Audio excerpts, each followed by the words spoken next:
Well, you're something of an elusive presence in Hollywood, and you make films relatively sort of sporadically. And I was wondering, I get the impression that when you do take on a project, it must be something that's very enticing to lure you in. So what was it about Dallas Buyers Club that did that? Well, it was a very unique story, an important story, a wonderful group of filmmakers, a great script, a great cast, and a role that I fell in love with. So, if those are the requirements, you could see how it's pretty easy to not make a film for 6 years. And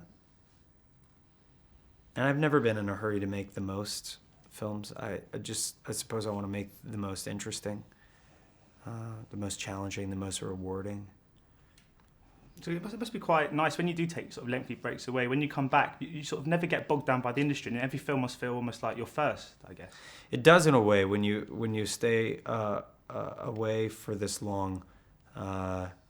It always feels fresh. There's always an element to discovery and excitement, and there's also the fact that you kind of relearn every time. And I think that's a really I have a lot of gratitude for that, to be able to step away. And Rayon is not happy being a man. Was it quite difficult to get into the mindset of someone who isn't comfortable in their own skin? No, I don't. I think all of us understand what it's like not to be comfortable with ourselves. I think we all go through that. So that feeling is something I think we can all relate to. And she's someone that's dealing with questions of identity and gender, and it was a fascinating examination. I learned a lot, and it was a really transformative experience. And I read that as research, you met a lot of transgender people, and I was wondering, that must have been quite an enlightening experience for you, not just in regards to the role, just in general.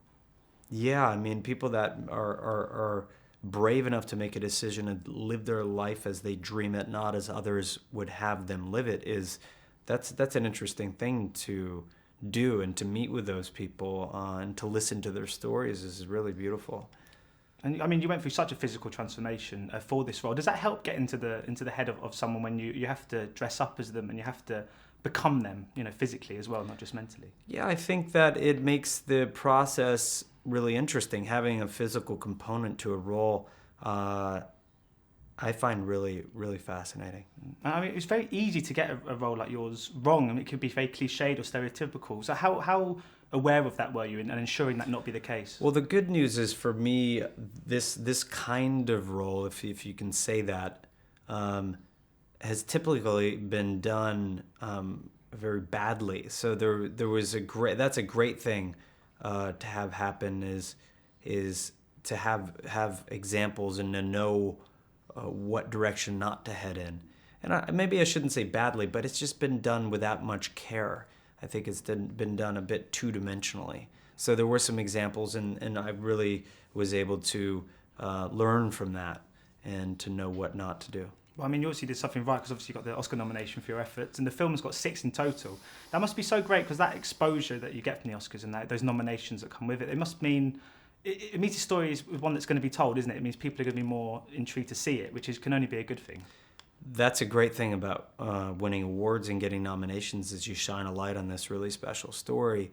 It's not like we made an action flick here, which can be fun. This is an intense story about a really important part of our history, a really important group of people that were fighting for their survival. So yeah, I'm really glad about that part of it.